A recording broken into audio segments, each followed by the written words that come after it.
Hey everyone, welcome back to the channel. I'm Superhero Gamer, and today we're talking about one of the biggest mistakes that can completely ruin your progress in DC Worlds Collide, and that's spreading your resources too thin. If you've ever felt like your account isn't getting any stronger even though you've been playing every day, this video is for you. I'll explain exactly why you should focus on one team at a time, why summoning every new banner character can hurt your account, and how to manage your resources the right way so your progress skyrockets instead of stalling. If you enjoy guides like this, make sure to hit that like button, subscribe, and let's jump right in. One of the most common mistakes I've seen players make is trying to build every new team that gets released. On paper, it sounds smart. More characters, more flexibility, right? Wrong.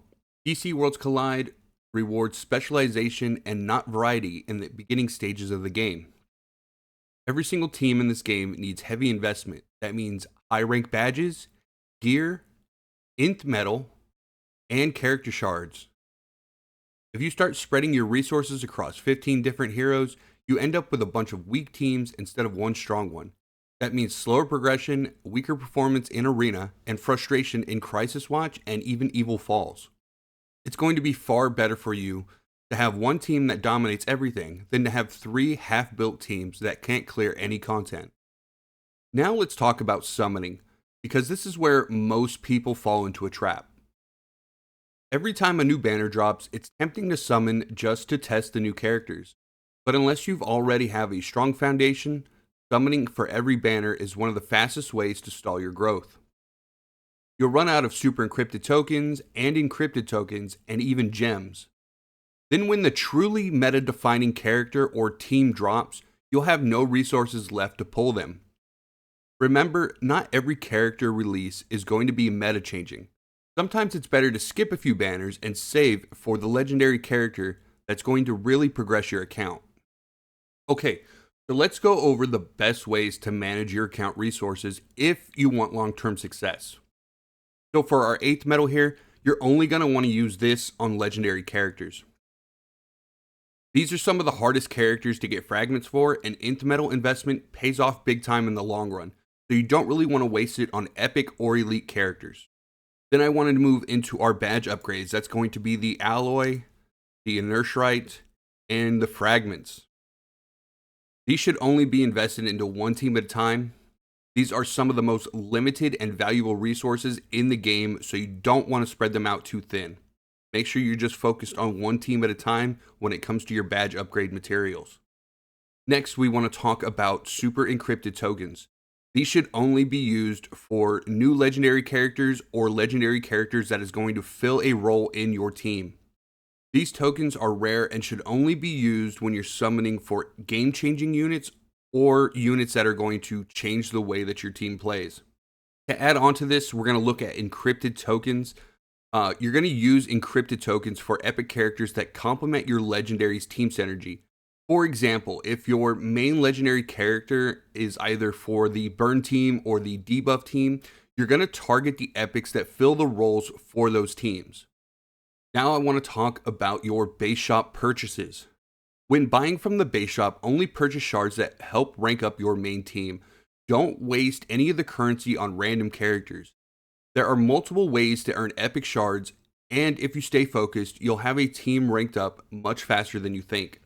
This goes for all the currency of like the arena shop, the Elseworld shop, the elite arena shop, and also the league shop. You don't really want to be wasting the currency on a bunch of different characters unless you're also going to be building that team in the future, but make sure that you are getting the shards for your main team. So another question I get asked quite a bit is, when should I start building my second team?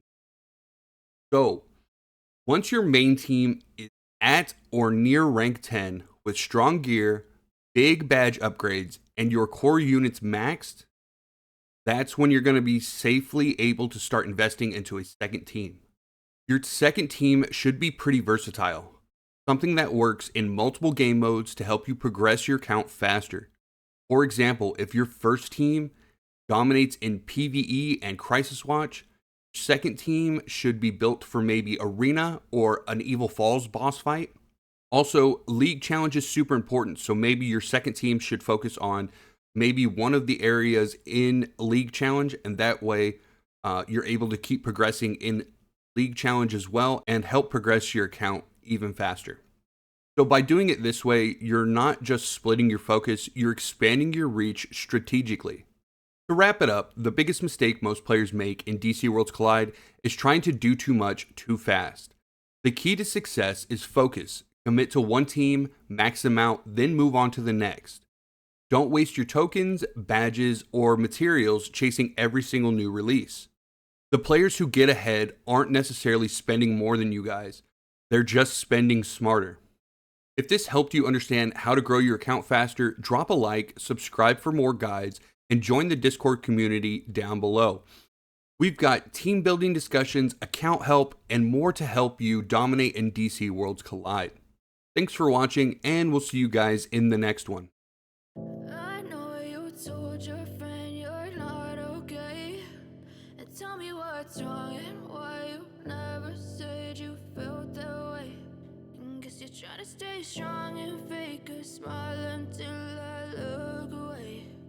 But I've known you too long, it hurts to watch your blue eyes fade to gray as you fade away, as you fade away.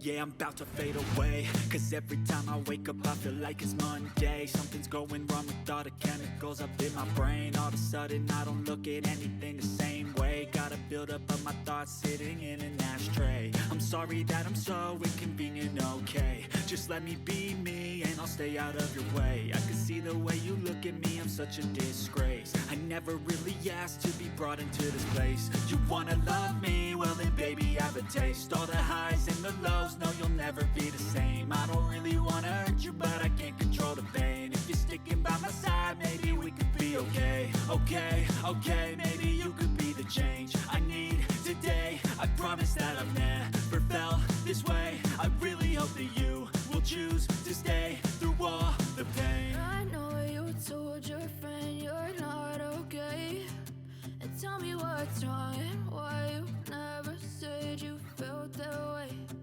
Guess you're trying to stay strong and fake a smile until I look away. But I've known you too long, it hurts to watch your blue eyes fade to gray as you fade